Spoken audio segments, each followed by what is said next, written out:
pero nosotras sí sabemos que es posible eliminar la acidez estomacal para siempre, ¿no? Realmente con la información médico-medium. Y ese ácido, que en realidad sabemos que no es un ácido, sino que es una mezcla de 7 ácidos distintos. Puede tomar patatas que alivian todo yo diría todo el tracto digestivo, no solo el esófago. Me siento que está en mis manos, ¿no? Realmente tú puedes controlarlo. Hola, bienvenidos. Casi todos hemos tenido alguna vez en la vida acidez estomacal, ¿verdad? A casi todos nos ha pasado, ¿no? Y por eso parece que lo vemos como algo normal, cuando realmente no lo es y de hecho puede llegar a ser muy peligroso y de eso se habla muy poco, por desgracia, ¿no? Por eso hoy dedicaremos tiempo a la acidez de estómago y otros síntomas de la enfermedad por flujo gastroesofágico, que es una de las patologías digestivas más presentes en la población global. Casi la mitad de la población española tiene síntomas de esta enfermedad y de hecho es uno de los motivos para de consulta al médico más frecuentes, tanto al médico de familia como al especialista. Y cuando ocurre, normalmente buscamos remedios caseros para la acidez estomacal o una solución para calmar, ¿no?, la acidez rápido. Y si hemos podido quitar el reflujo gástrico rápido, o aliviar el ardor de garganta y no vuelve a pasar, normalmente está todo bien, ¿no? Pero si esta situación se repite con regularidad, tenemos una enfermedad crónica que puede derivar en varias complicaciones, algunas de ellas muy graves como el cáncer de esófago, por ejemplo. Por eso nos parece muy importante hablar de por qué ocurre y sobre todo cómo eliminar la acidez estomacal, porque contrario a lo que se dice, esta no tiene por qué ser una condición crónica. Así que os contaremos cómo lo hemos conseguido nosotras y muchas otras personas con la información avanzada de Médico Medium en este episodio. Todos conocemos la acidez estomacal, pero ¿cuáles son el resto de los síntomas de la enfermedad por reflujo gastroesofágico? Bueno, el síntoma más común es precisamente el ardor estomacal, esa sensación de ardor como de fuego. Técnicamente se llama pirosis, que viene de piro, de fuego, y que puede empeorar por la noche o al estar acostado. Y se da normalmente, sobre todo después de comer, porque está relacionado con comer. Entonces, ese es el síntoma más común, que es con lo que asociamos todos mentalmente cuando alguien oye reflujo, pues piensa en este síntoma. Pero también está la sensación esa de cuando te viene la comida a la boca, la regurgitación, que es que la comida retrocede por el esófago hasta arriba y tienes esa sensación de que los alimentos y los líquidos vienen ahí mezclados, y también es una sensación desagradable porque es también como ácido, que te viene también ácido del estómago, es un poco de ardor mezclado también con eso. Y es un síntoma que es menos habitual, pero también puede pasar. Y después también puede haber otro síntoma, que es en dolor de pecho o en la parte alta del abdomen. Y también dificultad para tragar o sensación de nudo en la garganta, como que la imposibilidad de tragar, que es un poco parecido. Y técnicamente hay dos diagnósticos, o sea, hay dos nombres para esta enfermedad, que es el reflujo simplemente o enfermedad de reflujo gastroesofágico, cuando aparecen los síntomas más crónicamente, o sea, aparecen 2 o 3 veces por semana y entonces tiene otro nombre, pero los síntomas vienen a ser lo mismo. Lo que pasa es que depende de la frecuencia para ponerle un nombre o no técnicamente. Y entonces después puede haber complicaciones cuando ya es crónico y aparece más veces por semana. Pueden venir otras complicaciones asociadas a este reflujo, que es lo que decías tú, Mariana, que es peligroso porque puede llegar a complicarse, y hay una cantidad de complicaciones asociadas que suenan así muy técnicamente, pero más o menos lo que viene a ser es que puede llegar a escalar, no es algo que podamos normalizar y que solo es un poco de incomodidad después de comer, es que puede escalar en cosas más graves como estenosis esofágica, hemorragia digestiva, úlcera esofágica, esófago de Barrett y más raramente incluso en adenocarcinoma de esófago. Entonces, es algo que puede llegar a ser grave, como tú bien decías, Mariana.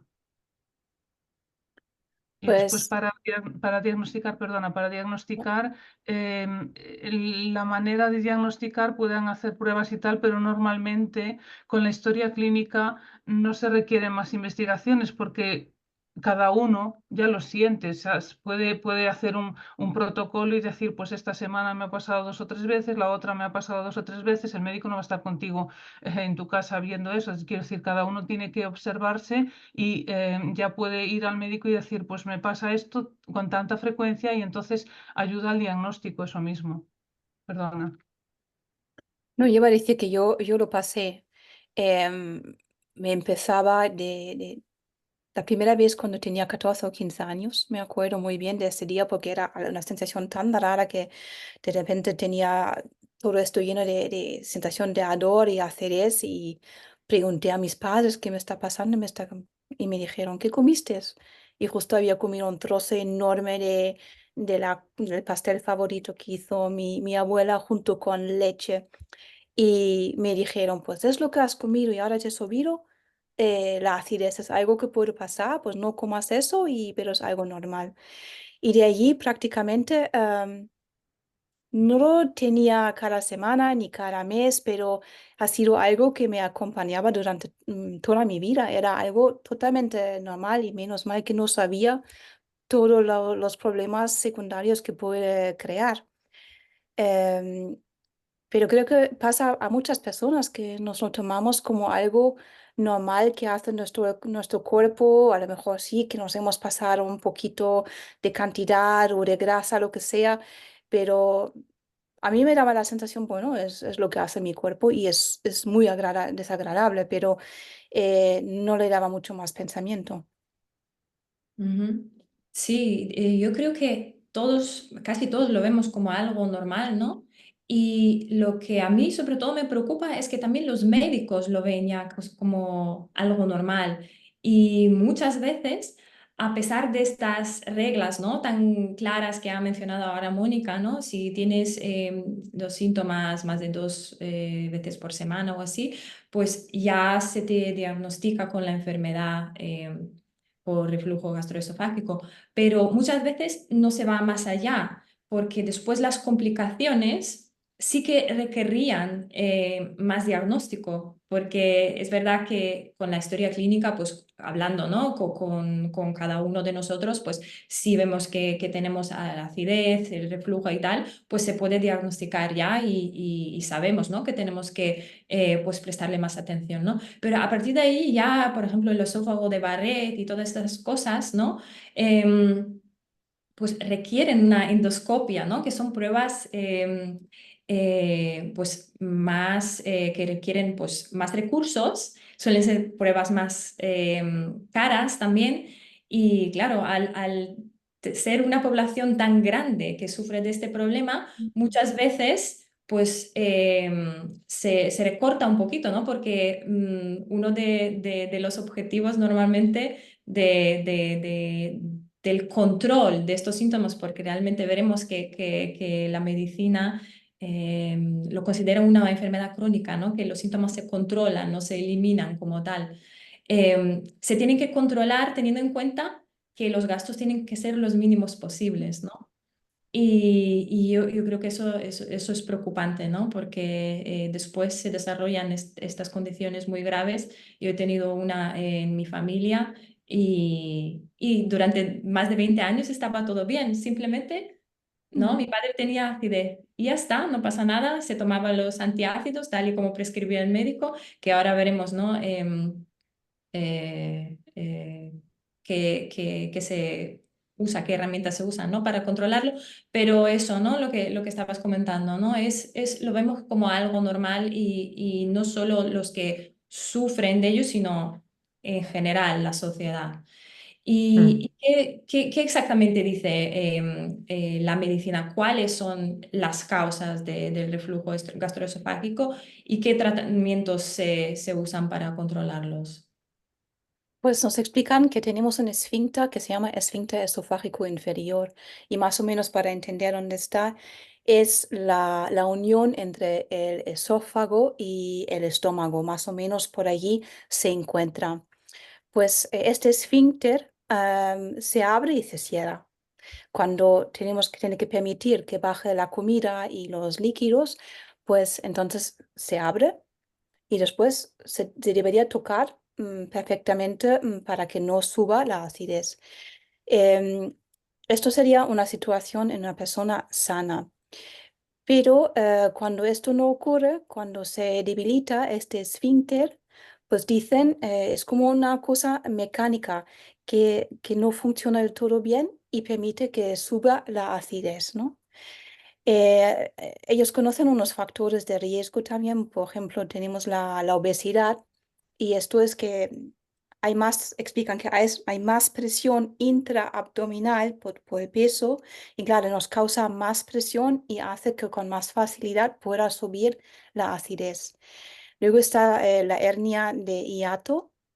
Cuando tienes eso también estás más propenso a tener acidez.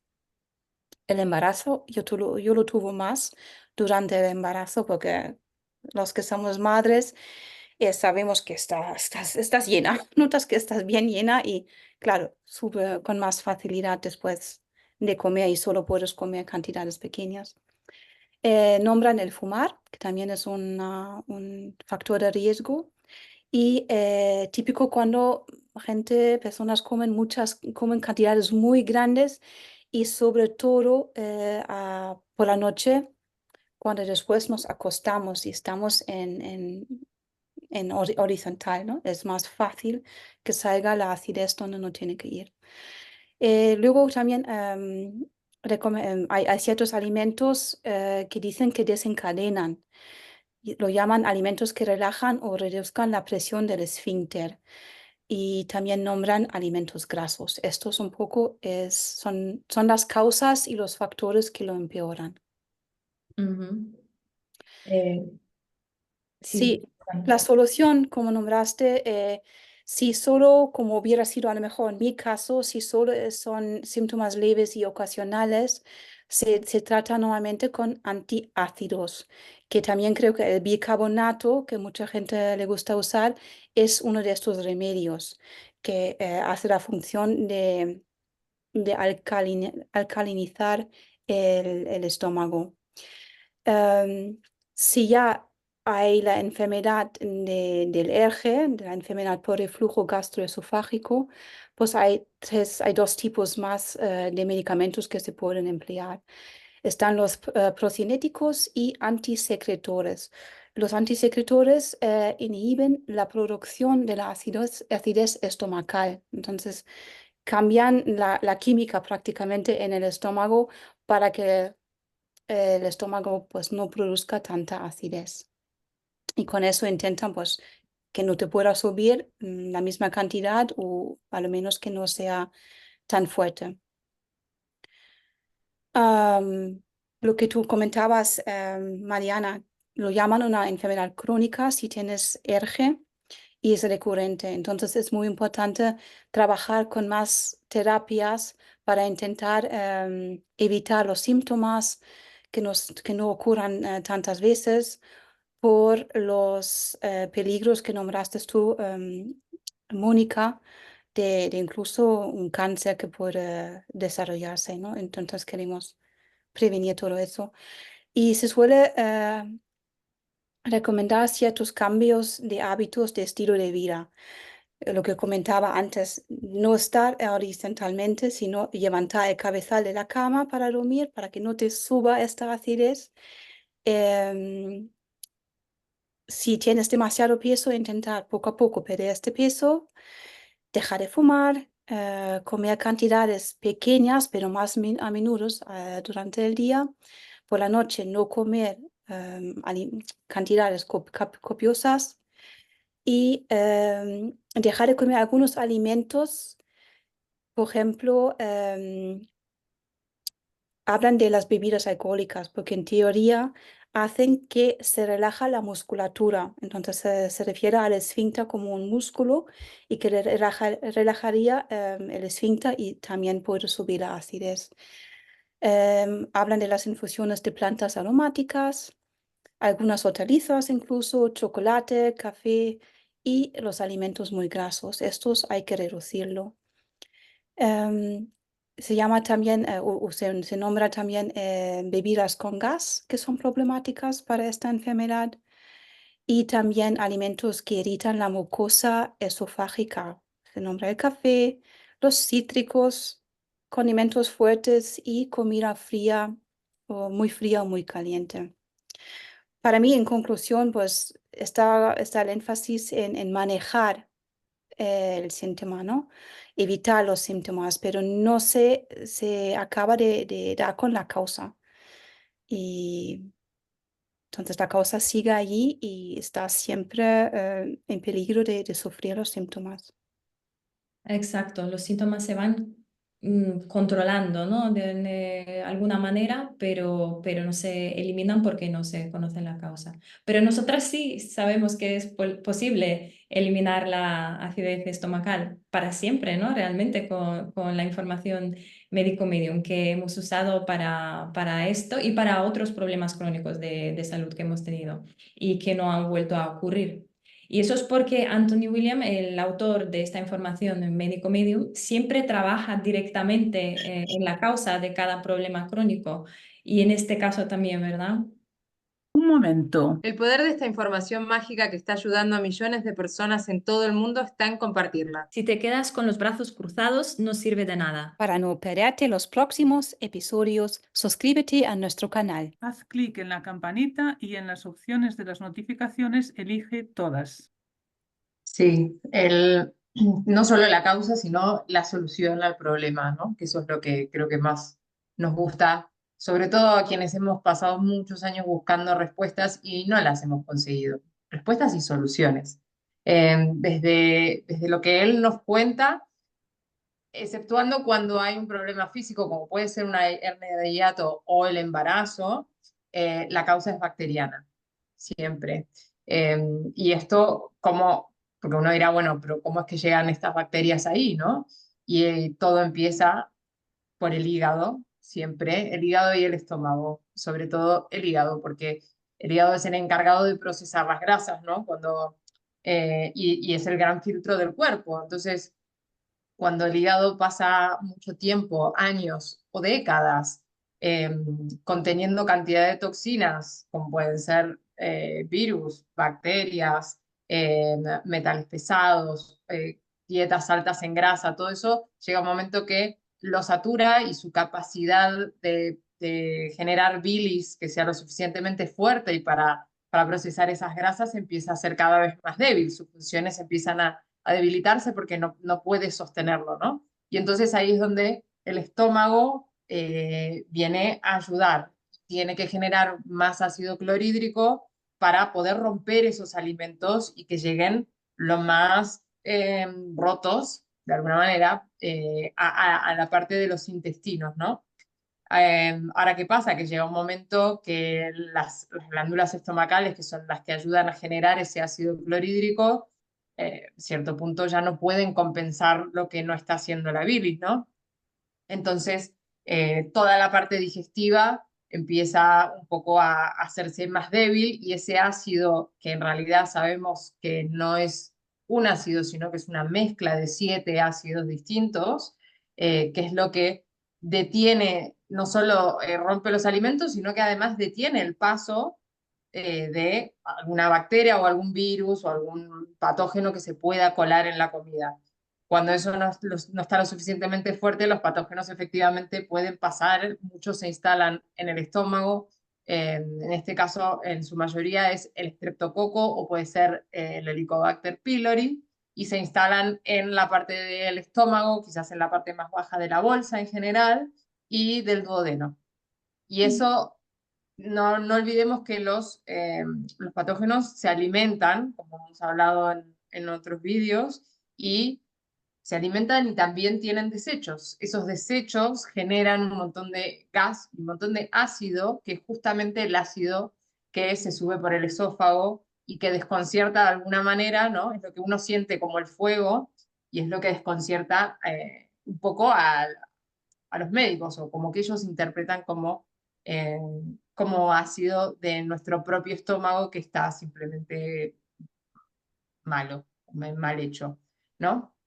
Eh, entonces, bueno, incluso las bacterias sabemos que pueden llegar a la parte inferior de los intestinos y crear problemas ahí.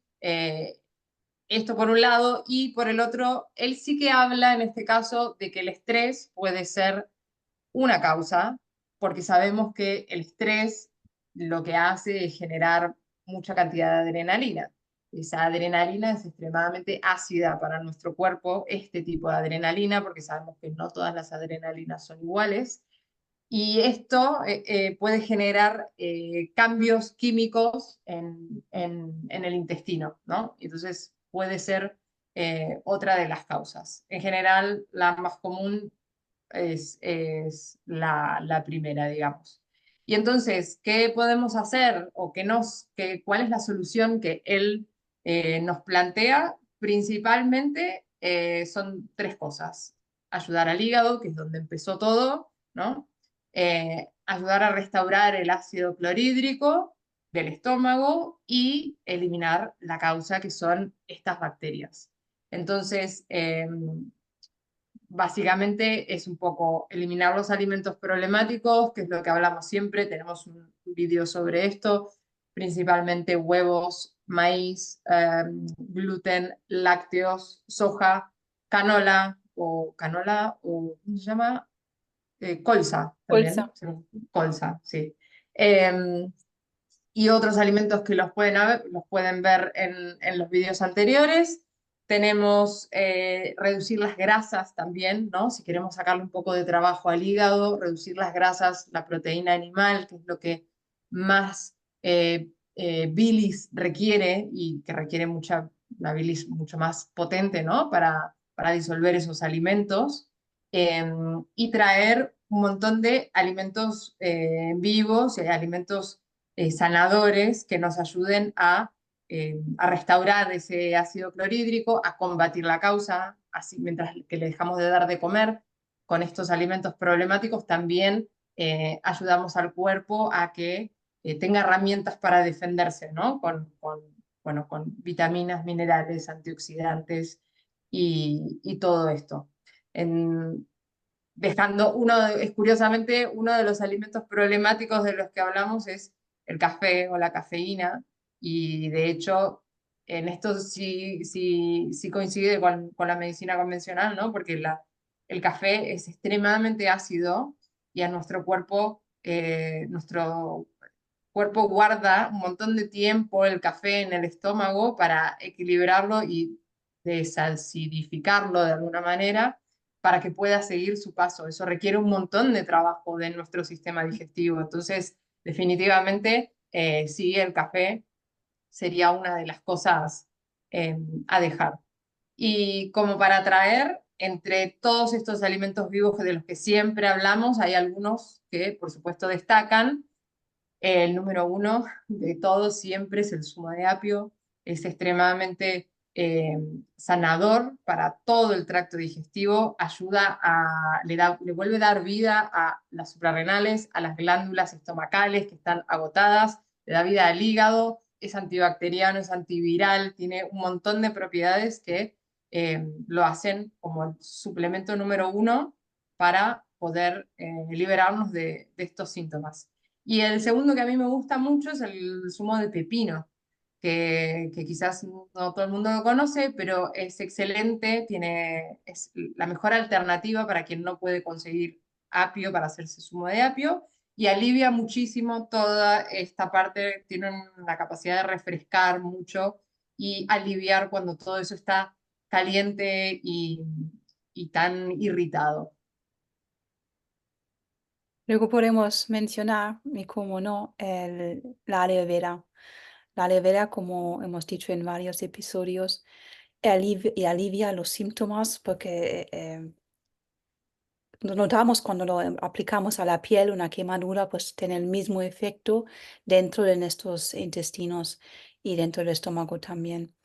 Hay una cosa que se llama la terapia del choque de aloe vera que recomienda Anthony William y es agua de aloe vera. Entonces tú coges un trozo de aloe vera entre 5 y 10 centímetros y lo fileteas, realmente creo que es la palabra, y lo mezclas en la batidora y haces agua de aloe vera.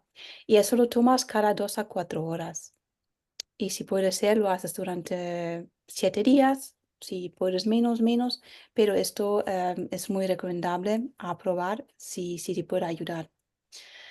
Em, Curiosamente, hay otra cosa que a mí me gusta mucho, que son los tomates, porque él explica que hay una variedad de vitamina C que solo tienen los tomates, que ayuda muchísimo al sistema inmunológico. Y como el tomate es el grupo de plantas me tenéis que ayudar, solanáceas, ¿es la palabra? Vale. Em, Esta vitamina C se produce durante la noche y me parece tan fascinante y en el tomate, pues si lo podemos comer a diario, ayudará también con esta condición. Se pueden hacer buenas ensaladas, ¿no? De pepino y tomate. Eh, Exacto. Eso, ¿no? De dos alimentos así recomendados y además añadir alguna hierba así antibacteriana, ¿no? Y creo que eso sería una muy buena solución a diario, ¿no? A diario para alguien que está sufriendo, ¿no? De esa acidez crónica y además está muy rico, sobre todo así en verano con este calor. Y a mí, por ejemplo, me gustan mucho los kiwis porque eh, contrario a lo que podríamos pensar, ¿no? Porque son, de alguna manera, es una fruta que se considera un poco ácida, ¿no? Eh, Previenen esta condición porque realmente ayudan a reconstruir el ácido clorhídrico, ¿no?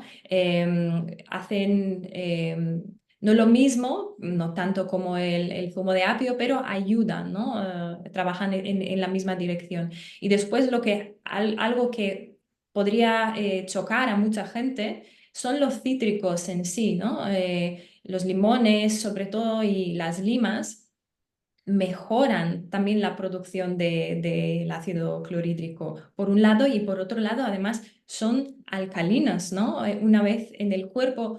Y eso a mucha gente, claro, le sorprende porque es lo primero, una de las primeras cosas que si vamos al médico y le contamos que tenemos la acidez, pues es una de las primeras cosas en la lista de los alimentos prohibidos. Pero para nada es así. Es probar, ¿no? Siempre si alguien pues, tiene miedo, ¿no? Siempre se puede empezar con una cantidad muy pequeña, pero realmente estos alimentos consiguen el efecto contrario. Y después, por ejemplo, las hierbas aromáticas que mencionabas, Petra, que es una de las cosas que también suelen recomendar eliminar, ¿no? de la vida, de la alimentación de alguien que sufre de estos síntomas.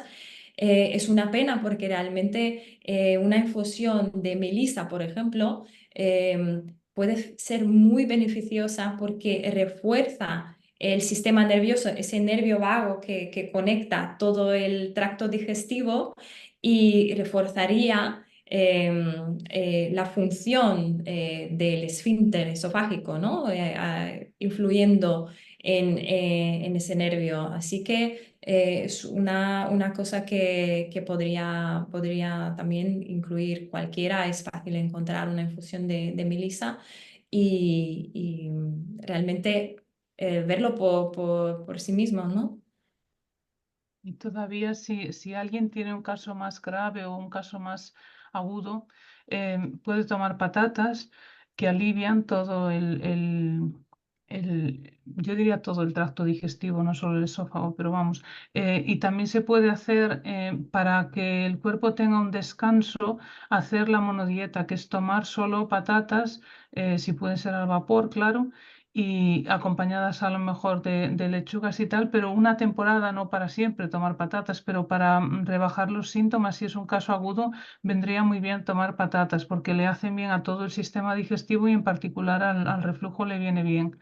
Y entonces se queda uno saciado porque tienen la cantidad suficiente de calorías también, o sea, es un cambio que no es tan brusco como si se cambia a una monodieta, que es comer solo un alimento de un alimento crudo. Yo creo que para hacer una transición más suave es mejor ir a un alimento cocinado y pueden ser las patatas perfectamente.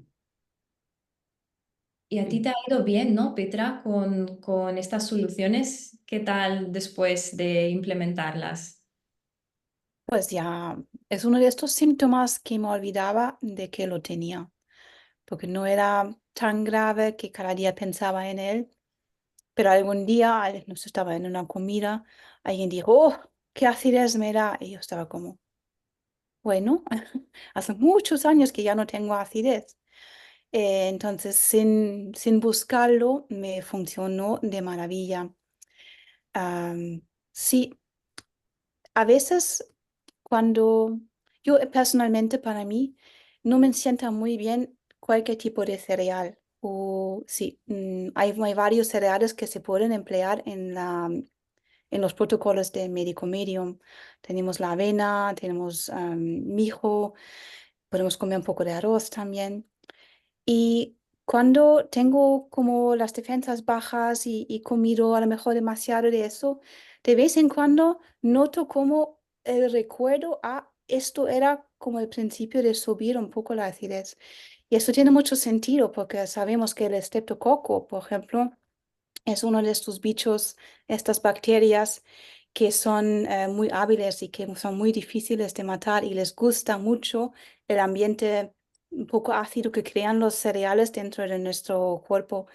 Y siempre lo pienso, digo, mira, he tenido que comer este pan, otra rebanada, ¿no? Y ahora no es que me suba la acidez, no es eso, pero quien lo ha vivido sabe a lo que me refiero, que hay un poco de la idea podría, ¿no? Subir. Y entonces, pues me siento que está en mis manos, ¿no? Realmente tú puedes controlarlo, pero es Ujú. algo que prácticamente hoy en día ya no está ya no está en mi vida. Qué bien. ¿Y alguna vez has tomado antiácidos o alguno de estos medicamentos? No, porque sí, en mi caso, en mi familia, desgraciadamente hubo muchos diagnósticos, muchas enfermedades y toda mi vida podía observar cómo mi familia, mis padres tomaban medicamentos. em, al principio con cierto éxito, pero como era todo a largo plazo y todo crónico, dejaban de funcionar. Yo observaba que esto no era la solución, entonces solo tomaba o tomo medicamentos en situaciones extremas, ¿no? Con mucho dolor o cuando realmente es una cuestión de protección de mi vida, antibióticos o algo así. Pero no, nunca me ocurrió ir por Ujú. esta vía. Sí, es interesante porque mucha gente dice que algunos incluso cuando ya están tomando, ¿no? Los antiácidos que realmente no sienten que mejoran. Creo que, Agustina, tú estabas comentando, ¿no? Que te pasó en algún momento. Sí, yo tuve, nunca había tenido y bueno, estaba viviendo en Uzbekistán y me pasaba exactamente eso. De repente no podía comer porque no me pasaba la comida. Yo no sentía ese fuego, pero sí, no me pasaba, no podía comer, entonces empecé a bajar mucho de peso, tenía muchas náuseas también, y lo primero que me dieron fueron antiácidos, que tomé por primera vez en mi vida, y bueno, a los pocos días de tomarlo los abandoné porque dije, esto no me, sentía que no me estaba haciendo nada, y sabía que tampoco estaban buenos, entonces ahí, bueno, ¿no? El poder discernir de cada uno, o sea, al final entramos dentro de ciertas conjunto de síntomas y venga, para esto es los antiácidos. Y que en una sociedad en donde esto está tan normalizado, ¿no? Como lo que decíamos al principio, es como todo el mundo lo tiene, entonces, bueno, debe ser normal. Lo que no es normal es que todo el mundo lo tenga, precisamente. ¿no? Y bueno, y empecé con los antiácidos que me desacomodaron todo lo demás, así que yo los dejé. Probé con el famoso bicarbonato, que es lo que decían, ¿no? Que funciona y es más natural de alguna manera. A mí casi me agujerea el estómago y hoy sabemos por la información de Anthony que es muy abrasivo para el tracto digestivo y que no debe ingerirse de forma interna. Así que bueno, para mí también fue, finalmente terminé abandonando todo eso. Estuve más de 1 año y medio hasta que encontré esta información para terminar de recuperarme.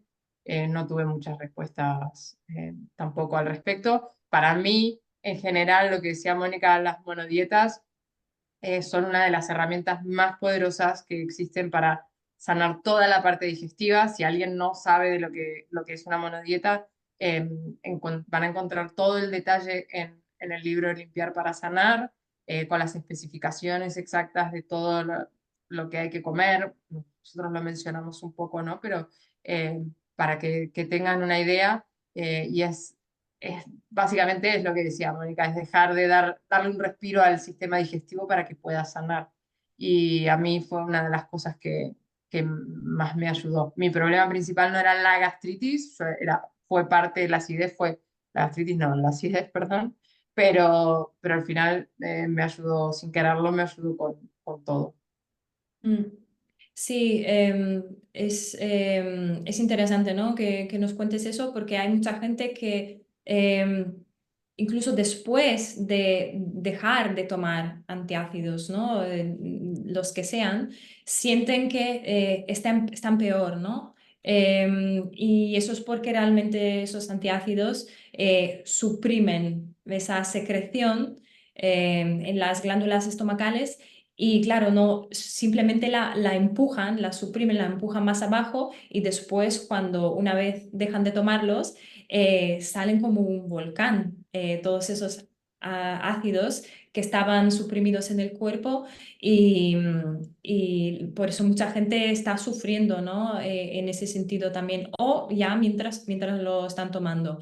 Y la monodieta, que vemos que es una de las mejores soluciones según el médico Medium, yo creo que es tan poderosa que podríamos hacer un episodio pronto, ¿no? Sobre ella.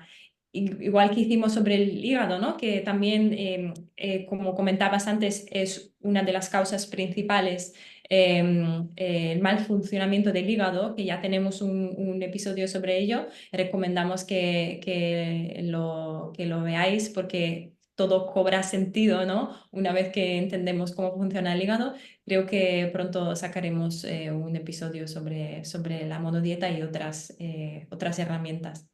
Mm. Sí, y si alguien, recién me estaba acordando, digo, pero si a alguien quizás no le resulta lo suficientemente incómodo su acidez o sus problemas digestivos como para hacer algo al respecto, acuérdense que también los problemas de dentadura tienen mucho que ver, ¿no? Y entonces hay gente que quizás bueno, no le molesta lo suficiente el ácido, la acidez, y se le empiezan a caer los dientes, y tienen los dientes amarillos, y entonces hay un montón al final está todo relacionado, entonces no es que solucionas una sola cosa, sino que solucionas un montón de cosas, ¿no? Al mismo tiempo, así que los invitamos a que se abran a esta información y lean, a ver si les resuena, si algo de lo que les contamos, ¿no? Hace un ruidito adentro. Ujú. Sí. Yo sobre todo invitaría a todo el mundo y después si tenéis algún mensaje adicional, sobre todo a los que sufren de acidez crónica o de cualquier otro de los síntomas que hemos mencionado crónicos, que no acepten lo aceptado, ¿no? Que es lo normal, porque no es normal. Sobre todo no es normal que se repita tantas veces y por desgracia las complicaciones que pueden ocurrir son tan graves y se habla tan poco de ellas que no es una cosa que deberíamos tomarnos a la ligera de manera en la que lo estamos haciendo. Porque yo de experiencia personal sé que si hubiéramos sabido a tiempo todo lo que conllevaban, ¿no? Años y décadas de acidez crónica, podíamos haber actuado a tiempo. Y mi padre sufrió de cáncer de esófago y el síntoma principal de ese cáncer es realmente el único síntoma, porque ese cáncer no da ningún otro síntoma, es la acidez. Aunque no sea la causa en sí, es uno de los síntomas más comunes. En ese sentido, de mi experiencia personal, recomiendo que se preste atención, ¿no? a este síntoma que parece tan leve y tan cotidiano que realmente puede engañar. Vaya, pues mi padre también, bueno, no tuvo la misma mala suerte que el tuyo, pero también sufrió de la acidez. Y solo mencionar que no tiene que llegar a este punto como con tu padre, pero mi padre lo tuvo de tal manera que lo subió durante la noche y no sé, una vez a la semana durante muchos años, se sentía que se ahogaba. Entonces, puede llegar a ser muy, muy, muy desagradable y muy doloroso. Y simplemente decirlo, estoy contigo en eso, Mariana, que no es normal, no hay que dejarlo y hay cosas relativamente fáciles que se pueden hacer, incluso si no puedes hacer todo el protocolo de médico medium de momento, pero puedes intentar incluir lo que hemos nombrado, algunos remedios y quitar algunos alimentos. O sí, simplemente probar y a ver cómo te sientas, si notas una disminución del síntoma o no. Dale una oportunidad a esto. Yo creo además que se le puede dar esperanza a quien quiera probar porque es algo que va a mejorar, claro, depende de los años que lleve sufriéndolo, pero que puede mejorar rápido porque es el zumo de apio, por ejemplo, tendrá un efecto que si la gente se atreve a probar ya con el zumo de apio, va a hacer un efecto que se va a notar. Entonces, que se vean a lo mejor el episodio sobre cómo empezar y que cojan las ideas que les apetezcan y que implementen algunas que van a ver cambios, eso seguro. Entonces os dejamos con esta idea y hasta la próxima.